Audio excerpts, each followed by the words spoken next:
Mesdames et messieurs, bonsoir et bienvenue à la lecture du compte-rendu du Conseil des ministres. Le Conseil des ministres est tenu à Ouagadougou ce mercredi 10 février 2016 en séance ordinaire de 9 h à 15h30 sous la présidence de son Excellence M. Roch Marc Christian Kaboré, président du FASO, président du Conseil des ministres.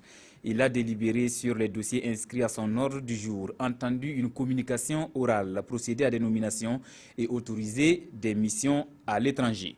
Au titre du Premier ministère, le Conseil a adopté un décret portant organisation type des départements ministériels. Ce décret vise à améliorer la gestion de l'administration publique burkinabé et à consolider son efficacité. Son adoption permet la rationalisation des structures publiques et une meilleure gouvernance. Au titre du ministère de l'administration territoriale, de la décentralisation et de la sécurité intérieure, le Conseil a adopté un rapport relatif à la situation critique du stock de livrets de passeports ordinaires burkinabés. À cet égard, il a instruit les ministres en charge du dossier à prendre les dispositions nécessaires pour rendre disponibles les livrets de passeports ordinaires en vue de répondre à la demande. Au titre du ministère de la Justice, des Droits humains et de la promotion civique, le Conseil a adopté deux décrets. Le premier relatif au décret modificatif portant création, composition et attribution de la commission d'enquête indépendante sur les événements des 30 et 31 octobre, 1er et 2 novembre 2014 pour faire la lumière sur les cas d'atteinte à la vie et à l'intégrité physique des personnes. Cette relecture permet de combler les lacunes du décret numéro 2015-1196 presse trans PM MJDHPC MF MATD du 28 octobre 2015 à ses articles 3, 4 et 7 bis. L'adoption de ce décret vise à doter la commission d'enquête indépendante d'un texte de référence lui permettant d'accomplir efficacement ses missions. Le second décret porte nomination des membres de la commission d'enquête indépendante. Au titre du ministère de la fonction publique, du travail et de la protection sociale, le Conseil a adopté deux rapports. Le premier relatif à la situation à mi-parcours de la mise en œuvre de la journée continue dans notre pays, en attendant d'évaluer l'efficacité de cette mesure en termes d'une année d'expérimentation. Le Conseil a instruit les ministres concernés de prendre les dispositions appropriées pour améliorer les conditions de vie sur les lieux de travail. Le Conseil a également insisté sur le respect scrupuleux des nouveaux horaires de travail, la ponctualité et l'assiduité des agents à leur poste. À cet égard, des mesures devront être prises par chaque département ministériel pour assurer un contrôle efficient à tous les échelons de l'administration publique. Le second rapport est relatif à la reprise des concours d'accès à la fonction publique entachés de fraude et annulés en octobre 2015. La reprise des 10 concours au nombre de 12 sur 90 organisés en 2015, soit 787 postes sur 9 773 ouverts, connaît de sérieuses difficultés au regard du temps écoulé et au risque de chevauchement des années de formation. Soucieux de préserver l'équité, la transparence dans l'organisation des concours et l'égalité des chances des candidats de la promotion 2015, le Conseil a décidé de la reprise des 10 concours en les alignant sur ceux de 2016. En conséquence, les candidatures déjà enregistrées et les postes prévus en 2015 seront conservés et pourvus en supplément de ceux de 2016. Le Conseil a instruit le ministre en charge du dossier de prendre toutes les mesures de rigueur nécessaires afin de prévenir la fraude sur les concours d'accès à la fonction publique. Au titre du ministère de la Santé, le Conseil a adopté deux rapports. Le premier relatif à la stratégie nationale de médecine et pharmacopée traditionnelle. Cette stratégie permet d'intégrer des pratiques traditionnelles et des médicaments issus de la pharmacopée traditionnelle dans le système national de soins de santé au Burkina Faso. L'adoption de ce rapport dote notre pays des référentiels d'orientation et de coordination dans le domaine de la médecine et de la pharmacopée traditionnelle. Le second rapport porte sur la situation des écoles publiques et privées de santé et des structures de stage. On dénombre entre 2005 et 2015 41 écoles privées de santé, formation et reconnues, 8 sites de formation de l'École nationale de santé publique et 5 EPS en instance d'ouverture. Pour l'année 2014-2015, 12 308 élèves des écoles publiques et privées de formation des personnels paramédicaux et sages-femmes se sont ainsi retrouvés sur 291 structures de stage urbains extra- et intra-hospitaliers, soit un ratio moyen d'une structure pour 42 élèves. Cette situation engendre des difficultés liées, entre autres, à l'inadéquation entre le nombre de stagiaires et les structures de stage disponibles, à la présence massive d'élèves sur les lieux de stage et à l'insuffisance d'encadreurs qualifiés. Sous ce rapport, le Conseil a instruit les ministres en charge du dossier de prendre les mesures idoines en vue d'assainir le secteur, notamment par le respect des règles de base indispensables à la création d'une école, le relèvement du niveau de formation et l'amélioration du cadre de formation des stagiaires. Au titre du ministère de l'Agriculture et des Aménagements hydrauliques, le Conseil a adopté un rapport relatif au plan de soutien aux populations vulnérables à l'insécurité alimentaire et à la malnutrition au titre de l'année 2016. La production céréalière de la campagne agricole 2015-2016 est estimée à 4 535 939 tonnes, soit une hausse de 1,41% par rapport à la campagne écoulée et de 0,96% par rapport à la moyenne des 5 dernières campagnes. Malgré cette situation stable, les conditions alimentaires seront difficiles pour les ménages pauvres et très pauvres. Ce plan vise à renforcer la résilience des populations vulnérables en leur apportant une assistance alimentaire, à améliorer leur accessibilité aux produits alimentaires et à prendre en charge les enfants victimes de malnutrition sévère, aiguë et modérée. Le Conseil a inscrit les ministres en charge du dossier de prendre les dispositions nécessaires pour la mise en œuvre du plan dont le montant s'élève à 30 711 824 610 francs CFA. Au titre du ministère de la Femme, de la Solidarité nationale et de la Famille, le Conseil a adopté un rapport relatif à la célébration de la 159e Journée internationale de la femme. L'édition 2016, placée sous le thème « Entrepreneuriat agricole des femmes, obstacles, défis et perspectives », vise la promotion de l'autonomisation économique des femmes à travers le développement de l'entrepreneuriat agricole des femmes.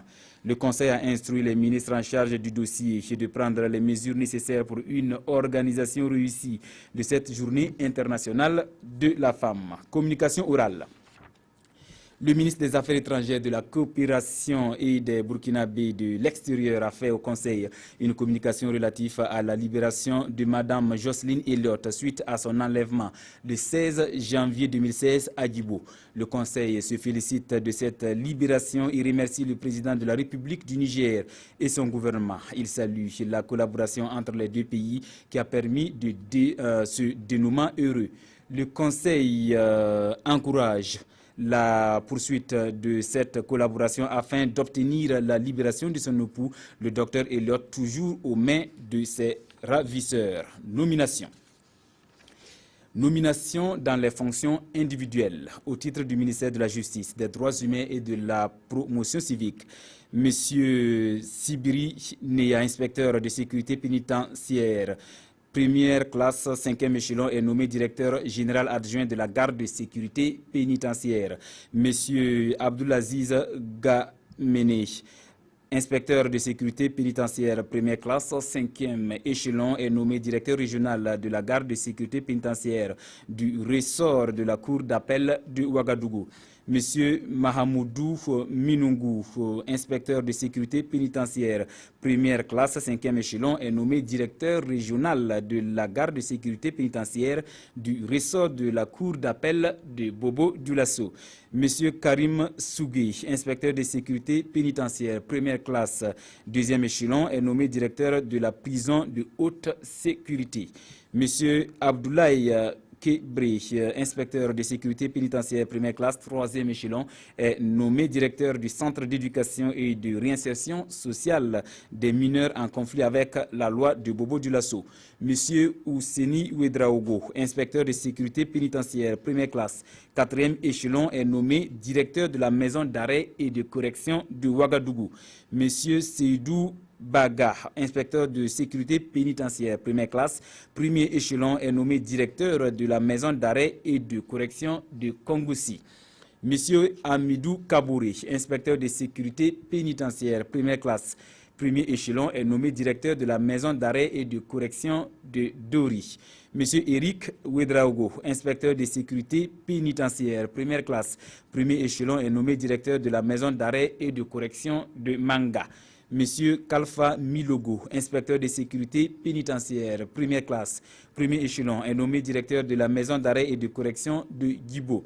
Monsieur Koussiele Bob Sie Jean Wilfried Médard, inspecteur de sécurité pénitentiaire, première classe, deuxième échelon, est nommé directeur de la maison d'arrêt et de correction de Koudougou. Monsieur Moussa Zomodou, inspecteur de sécurité pénitentiaire, première classe, premier échelon, est nommé directeur de la maison d'arrêt et de correction de Fadangourma. Monsieur Madou Drabo, inspecteur de sécurité pénitentiaire, première classe, quatrième échelon, est nommé directeur de la maison d'arrêt et de correction de Dédougou. Les personnes ci-après sont nommées membres de la commission d'enquête indépendante. Au titre du ministère de la Défense nationale et des anciens combattants, M. Mahamadi Aouba, officier. Au titre du ministère de la Justice, des Droits humains et de la Promotion civique, M. Tezounou Mathieu Koyo, M. Célestin Forgo. Au titre du ministère de l'Administration territoriale, de la décentralisation et de la sécurité intérieure, Mme Andrea Marie Kabouré Ouedraogo, M. Tama Yaro, commissaire de police. Au titre du barreau, Maître Batibier Benao. Au titre de l'Union des familles des martyrs de l'insurrection populaire, Mme Lalebila Christine Diada Ouba. Au titre des organisations de défense des droits humains, M. Banyonziri Alexandre Ouedraogo, M. Francis Ilboudo. Au titre des organisations de la société civile, Mme Amina Traoré Ouedraogo, Mme Hassan, M. Hassan Draman Sankara, Maître Apollinaire Kielem, ministère de l'Agriculture et des Aménagements hydrauliques, M. Panondnea Pierre-Emmanuel Ouedraogo, professeur certifié première classe, 9e échelon, est nommé directeur de cabinet. Monsieur Manegedo Robert Ouedraogo, ingénieur agronome, 3e classe, 5e échelon, est nommé secrétaire général. Monsieur Souleymane Ouedraogo, chargé de recherche catégorie P3, 3e échelon, est nommé conseiller technique. Monsieur Amadou Sidbi, enseignant-chercheur catégorie P3, 2e échelon, 2e classe, 2e échelon, est nommé secrétaire permanent de la coordination des politiques sectorielles agricoles. Madame Benedicta Ouedraogo Akochonga, nutritionniste première classe, 3e échelon, est nommé secrétaire exécutif du Conseil national de sécurité alimentaire. Monsieur Zakaria Segda, chargé de recherche en agronomie catégorie P3, grade terminal 3e échelon, est nommé directeur général du Bureau national des sols. Monsieur Denis Ouedraogo, maître assistant en sciences économiques, catégorie P3, premier échelon, est nommé directeur général du centre agricole polyvalent de Matroukou. Monsieur Pont Barou, administrateur des services financiers, première classe, 4e échelon, est nommé directeur de l'administration et des finances. Madame Ramata Sakande Drabo, conseiller en gestion des ressources humaines, première classe, 7e échelon, est nommée directrice des ressources humaines. Monsieur Ouagarin Roger Sankara, conseiller en sciences et techniques de l'information et de la communication, première classe, premier échelon, est nommé directeur de la communication et de la presse ministérielle. Monsieur Ismaël Ouedraogo, administrateur des services financiers, première classe, 6e échelon, est nommé directeur des marchés publics. Au titre du ministère de l'eau et de l'assainissement, Monsieur Amidou Zagré, professeur certifié, premier grade, 10e échelon, est nommé directeur de cabinet. Monsieur Alassoun Souri, ingénieur du génie rural, première classe, 12e échelon, est nommé secrétaire général. Monsieur Bouraïma Ouedraogo, juriste, première catégorie, échelle C, 7e échelon, est nommé directeur général des études et des statistiques sectorielles. Monsieur Abdelaziz Landry Sidbi, administrateur des services financiers, première classe, 4e échelon, est nommé directeur de l'administration et des finances. Madame Djeneba Drabo, conseiller ancien en gestion des ressources humaines, première classe, 5e échelon, est nommée directrice des ressources humaines. Madame Djelika Somboriga Drabo, conseiller en sciences et techniques de l'information et de la communication, première classe, premier échelon, est nommée directrice de la communication et de la presse ministérielle. Monsieur Pousbila Evaris Zemba, administrateur des services financiers, première classe, 4e échelon, est nommé directeur des marchés publics. Au titre du ministère du Développement de l'économie numérique et des postes, Madame Françoise Alice Ninkiema Tiendrebeogo, administrateur des services financiers, première classe, 6e échelon, est nommée directrice des marchés publics. Au titre du ministère de l'Urbanisme et de l'Habitat, Monsieur Karim Namouano, administrateur du cinéma et de l'audiovisuel, première classe, 4e échelon, est nommé directeur de la communication et de la presse ministérielle. C'est signé le ministre de la Communication et des Relations avec le Parlement, porte-parole du gouvernement, Rémi Fulgence dans Idjino.